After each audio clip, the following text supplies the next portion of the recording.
Je donne maintenant la parole à son Excellence Abdoulaye Maïga, vice-premier ministre, ministre d'État, ministre de l'administration territoriale et de la décentralisation du Mali.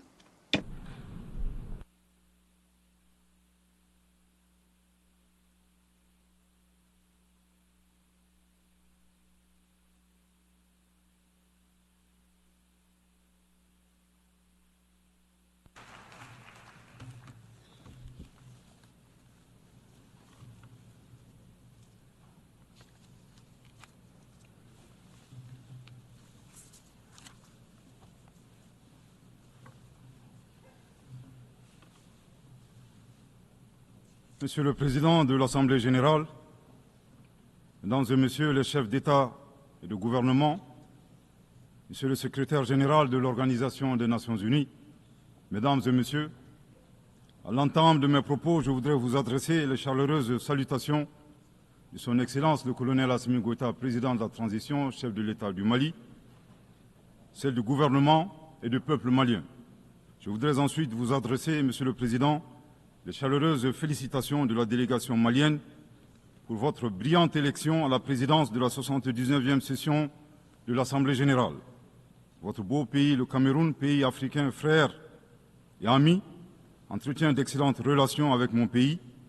Vous pouvez compter sur le soutien total du Mali dans l'accomplissement réussi de votre mandat. Je saisis également cette occasion pour féliciter votre prédécesseur, l'ambassadeur Denis Francis de Trinidad et Tobago, pour la manière remarquable avec laquelle il a conduit les travaux de la 78e session de l'Assemblée générale.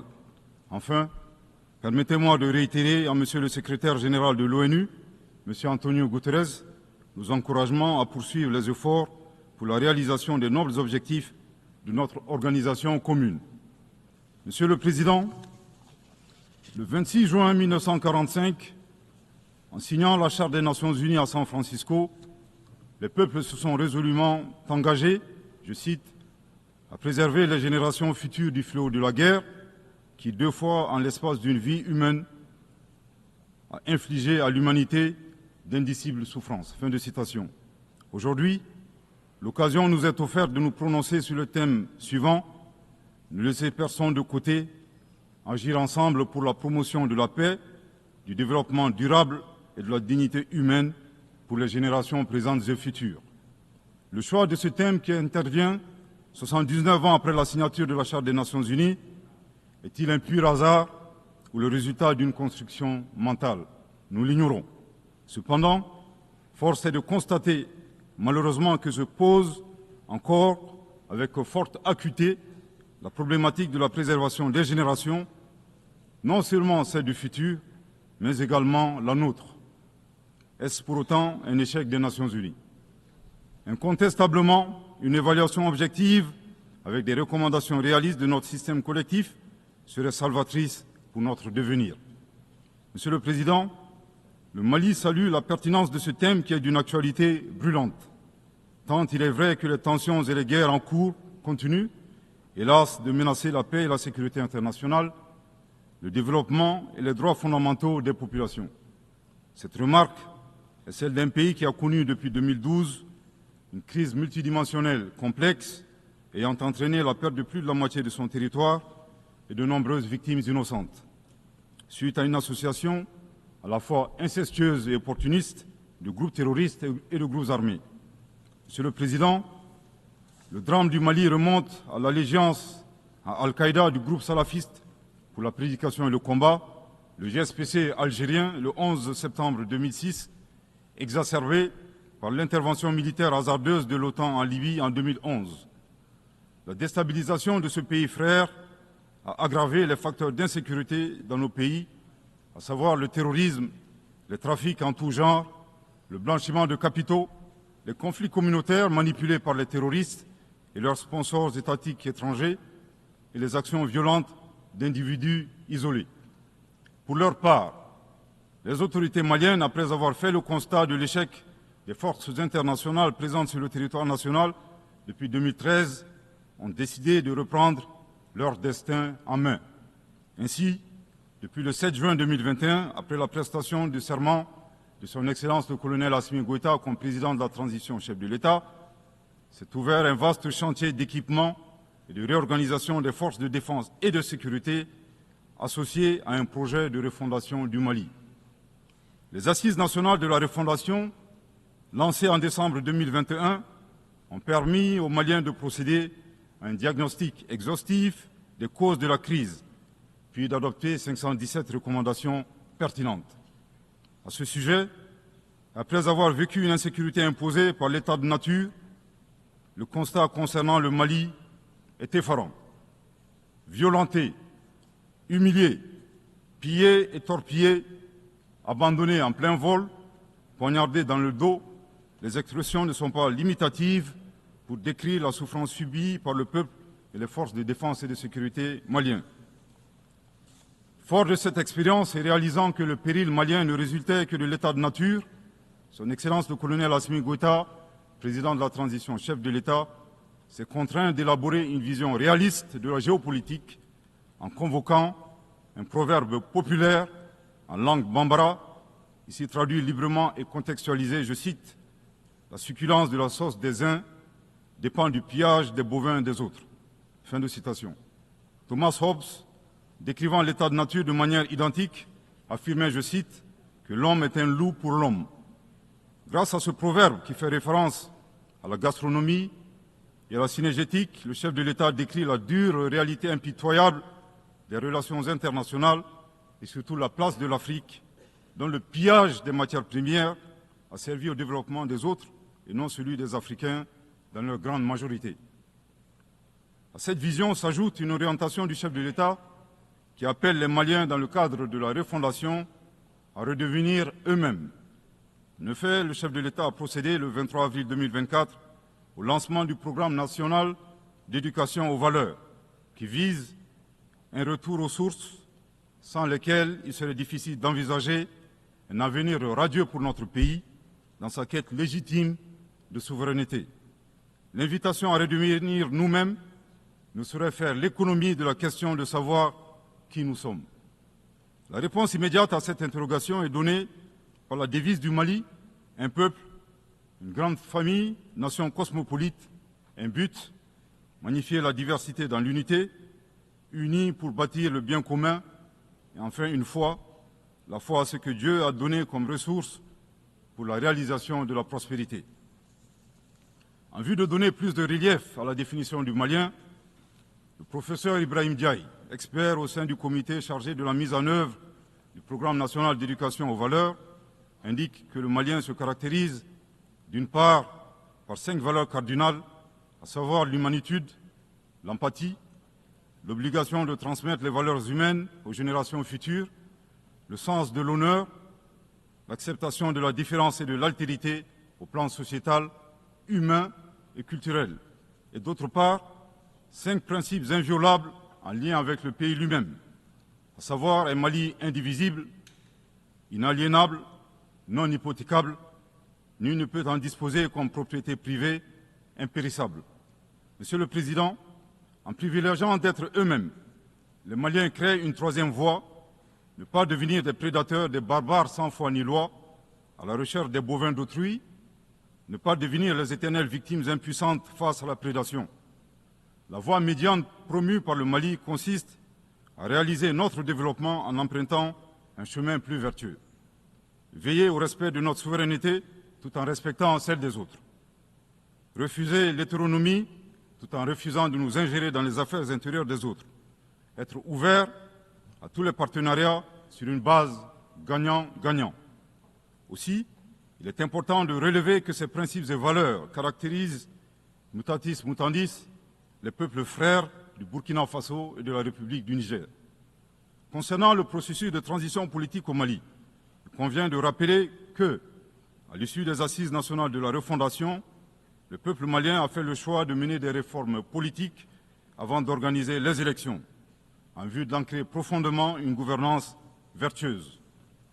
La mise en œuvre des recommandations des assises a permis d'engranger des résultats tangibles, notamment la mise en place de l'autorité indépendante de gestion des élections, l'adoption de la nouvelle constitution le 22 juillet 2023, suite à un référendum bien organisé, le parachèvement de la réorganisation territoriale et administrative, le renforcement de la lutte contre la corruption et la transparence de l'action publique, la relecture du code minier plus équitable et favorisant le contenu local.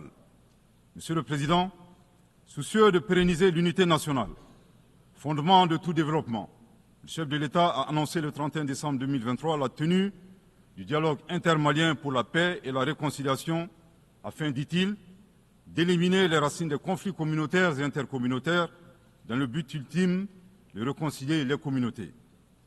Respectant une approche participative et inclusive, le dialogue intermalien qui s'est déroulé en 3 phases, communale, régionale et nationale, a permis aux Maliens de l'intérieur et de la diaspora d'échanger en toute transparence en vue de trouver des solutions endogènes de prévention, de gestion et de règlement des conflits. À la différence de l'accord pour la paix et la réconciliation issu du processus d'Alger, dont certains groupes signataires ont ouvertement basculé dans le terrorisme et qui était devenu un prétexte pour certains États de s'ingérer dans les affaires intérieures du Mali.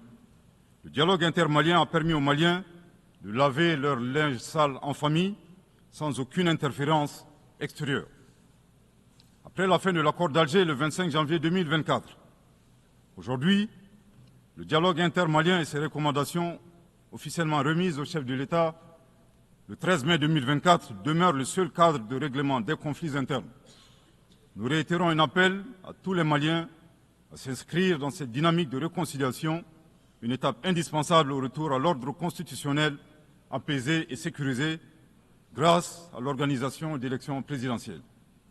Sur le plan de la lutte contre l'insécurité, depuis que les forces de défense et de sécurité maliennes ont lancé des actions offensives de manière autonome, de nombreux succès ont été remportés sur le terrain de la lutte contre le terrorisme.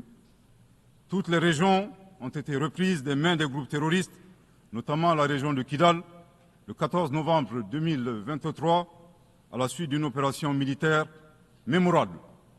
Aujourd'hui, les groupes terroristes ont été sérieusement affaiblis.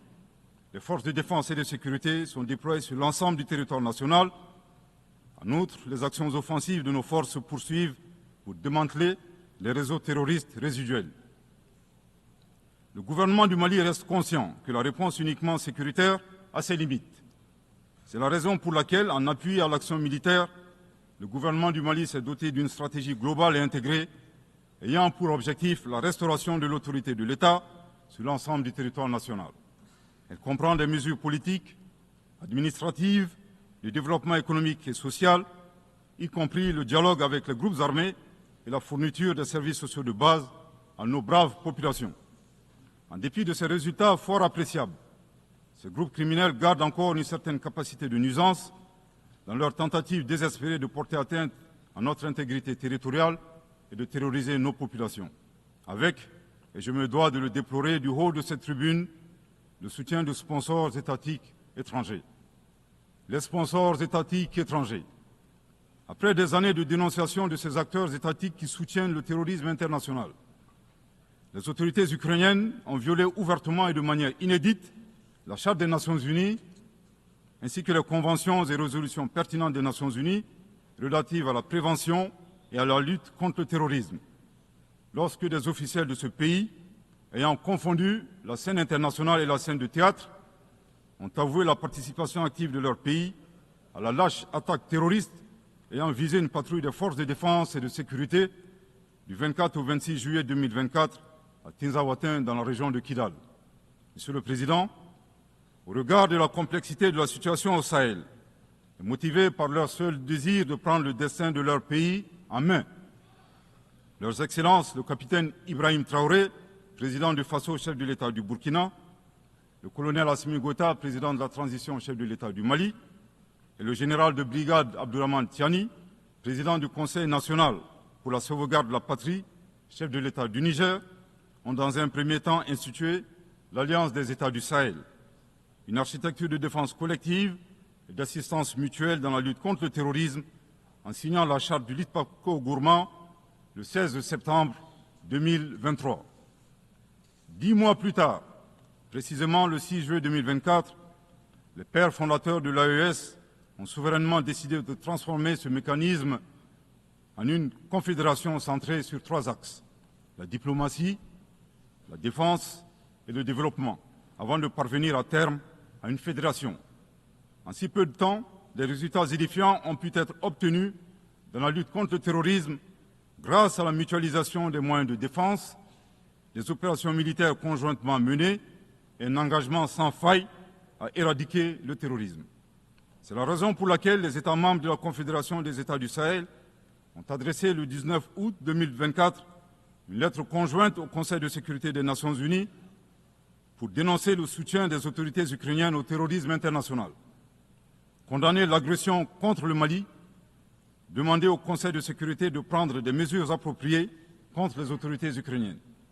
Soit dit en passant, qu'il me soit permis de rappeler que ce nouvel envoi de lettres intervient pendant que le Mali attend encore la suite réservée à une précédente lettre de saisine du Conseil de sécurité des Nations Unies en date du 15 août 2022 afin d'exposer les actes d'agression français à son encontre ainsi que leur implication dans la promotion des 3 formes de terrorisme au Sahel, à savoir le terrorisme armé, le terrorisme économique et le terrorisme médiatique.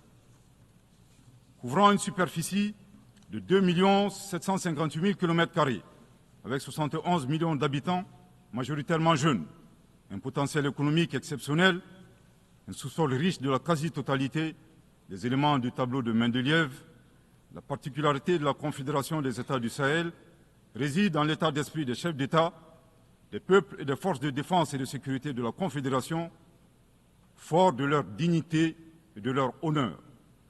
Motivés plus que jamais par le sang versé des leurs, décidés à combattre le terrorisme sous toutes ses formes et honorer la mémoire des victimes, civiles comme militaires, sahéliennes comme étrangères, de la barbarie, déterminés à défendre l'intégrité de leurs terres et assurer leur prospérité de manière pacifique. Comme le stipule le préambule de la charte du Liptako-Gourma, qui fait référence à plusieurs organisations internationales, notamment la CEDEAO et les valeurs universelles. Au Seigneur de la guerre et du chaos, avec l'aide de Dieu, nous triompherons encore et toujours de vos œuvres funestes et diaboliques. Curieusement, depuis la création de l'AES, nous avons été surpris par l'hostilité farouche avec laquelle elle a été accueillie, en particulier par certains responsables de la CEDEAO, aux ordres d'entités impérialistes et néocoloniales. Le reste de l'histoire est connu. Amadou Hampâté-Bâ disait, je cite, « À trop vouloir jeter une grenouille qui vous dégoûte, elle finit par tomber dans une bonne mare. » Fin de citation. La Confédération des États du Sahel est ouverte à tous les investisseurs, à condition que le partenariat profite aux populations sahéliennes et à la condition de respecter la souveraineté des États. Monsieur le Président, c'est l'occasion pour moi de saluer les relations de coopération exemplaires et fructueuses entre le Mali et la Russie, la Chine, la Turquie, l'Iran et bien d'autres alliés sincères. Le Mali reste ouvert à tous les partenaires qui souhaitent l'aider à relever ces multiples défis. À cet égard, je réaffirme que le gouvernement du Mali reste disposé à poursuivre et à renforcer sa coopération avec l'ONU, notamment à travers les agences, fonds et programmes avec lesquels nous entretenons d'excellentes relations de coopération. Nous saisissons également cette opportunité pour saluer et reconnaître la sagesse de son Excellence, Monsieur le Président Abdelmajid Tebboune, Président de la République algérienne démocratique et populaire. Le 29 août 2024, lors d'une tournée dans le sud algérien, vous déclariez que la Libye, le Niger et le Mali sont des nations fraternelles que vous soutiendriez et non desserviriez. Le peuple malien n'a pas été surpris par ces propos, qui indiquent éloquemment votre panafricanisme, à l'instar de vos célèbres prédécesseurs, dont feu le président Abdelaziz Bouteflika, affectueusement appelé Abdelkader Mali. Suite à son établissement à Gao et l'engagement des autorités maliennes à travers les actions suivantes. Offrir le territoire malien comme base arrière aux Moudjahidines, ouvrant ainsi un front sud.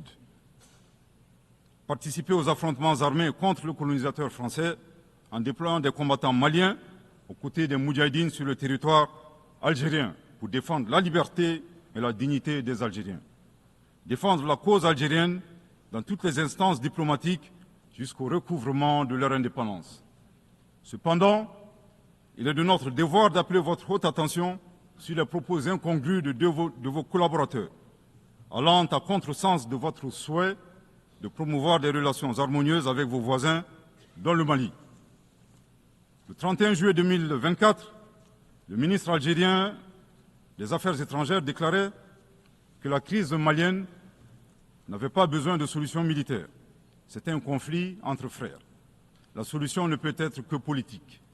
Au sujet de l'accord d'Alger, il a affirmé qu'il avait été bénéfique pour le Mali et avait préservé la souveraineté et l'intégrité territoriale du Mali. S'en départir par conséquent aura un impact négatif sur tous les acquis. En outre, le 26 août 2024, votre représentant permanent auprès des Nations Unies a déclaré, je cite, « Ce matin, j'ai appris par les médias qu'un drone a effectué une frappe dans le nord du Mali, tuant une vingtaine de civils. Ceux qui appuient sur la manette de ce drone n'ont de compte à rendre à personne sur ces frappes. » Fin de citation. De l'analyse des propos du premier, nous constatons une grave ingérence dans les affaires intérieures du Mali. En effet, la nature de la solution déployée par les autorités maliennes ne concerne que les Maliens. Depuis la fin de l'accord d'Alger, le 25 janvier 2024, les Maliens n'expriment qu'un seul vœu le concernant, que son âme repose en paix. Monsieur le ministre des Affaires étrangères, l'accord est bien et belle mort, vos incantations ne serviront pas à le ressusciter. Vous me donnez l'occasion d'une part de vous réitérer que nul ne peut aimer le Mali plus que les Maliens, et d'autre part de vous rappeler que le Mali et son peuple ne seront pas des spectateurs face aux assauts et l'adversité. Pour chaque balle tirée contre nous, nous réagirons par réciprocité. Pour chaque mot employé de travers, nous réagirons par réciprocité. À bon entendeur, tant pis. Quant aux représentants permanents algériens, en plus d'offrir le gîte et le couvert, certainement avec de succulents plats de tchèque-tchouka et de chorba, à des terroristes et des renégats en débandade, son rôle d'estafette désorienté ne contribue guère à la promotion des relations de bon voisinage. De ces propos, il ressort des accusations graves et infondées. D'une part, la qualification de la nature civile des victimes à partir des médias est aventureuse et diffamatoire. Et d'autre part, en affirmant que les opérateurs de drones n'ont de compte à rendre à personne, il alimente une campagne de désinformation contre le Mali, tout en soutenant l'idée que les voyantes forces de défense et de sécurité maliennes seraient incapables de piloter des drones. Il me plaît ici de rappeler que la montée en puissance des FAMA n'est pas une vue de l'esprit, mais une réalité tangible qui a permis de reprendre le contrôle de l'ensemble du territoire national. Concernant l'usage des drones, les opérateurs sont bien des Maliens qui agissent avec professionnalisme, à l'instar du reste des forces de défense et de sécurité maliennes, et traitent les cibles terroristes suivant des procédures conformes aux normes internationales. À titre de rappel, il y a quelques années, les acteurs de l'instrumentalisation des droits de l'homme, déterminés à ternir la performance antiterroriste de l'armée nationale algérienne, ont mis en exergue la question subversive de qui tue qui. Aujourd'hui, nous sommes troublés que le représentant permanent algérien ait rejoint la tendance manipulatrice des droits de l'homme pour s'attaquer à l'armée malienne. Le Mali exige de ces deux énergumènes diplomatiques qui cessent d'entrer dans l'histoire à reculons. Manifestement, ils ignorent tout à la fois de l'histoire entre les peuples frères du Mali et de l'Algérie et la contribution exceptionnelle du Mali à la guerre de libération algérienne, et certainement de la géographie, car ils considèrent à tort le Mali comme une wilaya, c'est-à-dire une province algérienne. Je répète, le Mali exige de ces deux énergumènes diplomatiques qui cessent d'entrer dans l'histoire à reculons. Manifestement, ils ignorent tout à la fois de l'histoire entre les peuples frères du Mali et de l'Algérie et la contribution exceptionnelle du Mali à la guerre de libération algérienne et certainement de la géographie, car ils considèrent à tort le Mali comme une wilaya, c'est-à-dire une province algérienne.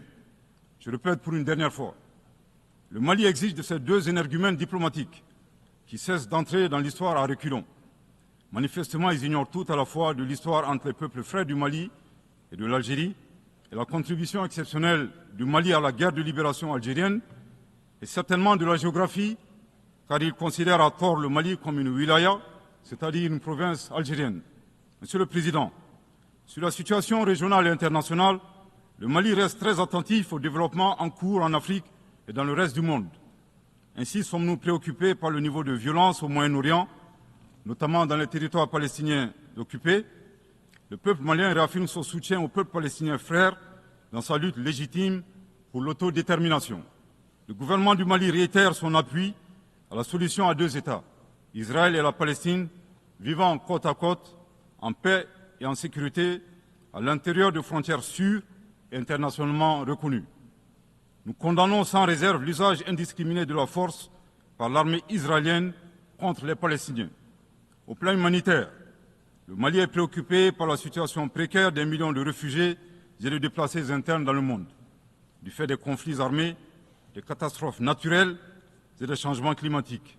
J'ai en ce moment une pensée toute particulière pour mes compatriotes réfugiés dans les pays voisins, pays que je remercie pour leur hospitalité et leur générosité. Je voudrais les assurer que le gouvernement malien ne ménagera aucun effort pour continuer à les assister et pour créer les conditions leur permettant de rentrer dignement et en toute sécurité dans leur localité d'origine. Les multiples défis à la paix et à la sécurité internationale appellent à la réforme de l'architecture dédiée des Nations Unies. Dans la même veine, le Mali continue de plaider pour la réforme de la gouvernance mondiale politique, économique et financière afin de créer les conditions optimales et justes du développement de nos pays. Dans cette dynamique, le Mali continue de plaider pour la réforme des institutions financières internationales comme la Banque mondiale et le Fonds monétaire international. De même, nous saluons les modèles alternatifs et crédibles tels que les BRICS. Les changements climatiques constituent également une menace réelle pour les générations présentes et futures. Nous devons avoir le courage de sortir du dogmatisme ambiant et des jeux d'intérêts étroits concernant cette problématique. À cet égard, le temps est venu de mettre effectivement en œuvre les décisions de nos sommets et de nos COP. Il est nécessaire que les pays à l'origine du réchauffement climatique assument leurs responsabilités pleines et entières, y compris celle de soutenir les efforts des pays du Sud pour un développement respectueux de l'environnement. Monsieur le Président, pour terminer, je voudrais faire observer que cette 79e session de l'Assemblée générale se tient dans un contexte de défis immenses pour nos États et pour nos institutions multilatérales. La paix et la sécurité internationale n'ont jamais été autant menacées depuis les 2 grandes guerres, y compris par le terrorisme international et l'extrémisme violent. Dans un tel contexte, il sera difficile d'atteindre les objectifs de développement durable à l'horizon 2030 en termes d'éducation, de santé, d'accès à l'eau potable, d'énergie et de justice.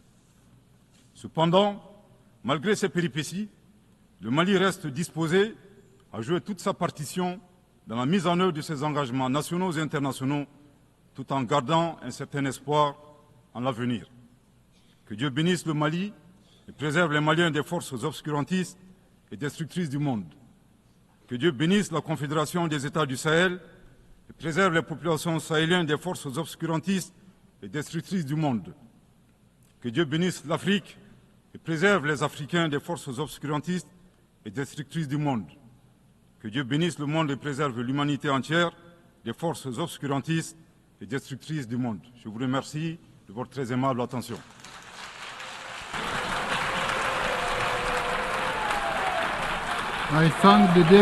Je remercie Monsieur le Vice-Premier ministre, ministre d'État, ministre de l'Administration territoriale et de la décentralisation du Mali.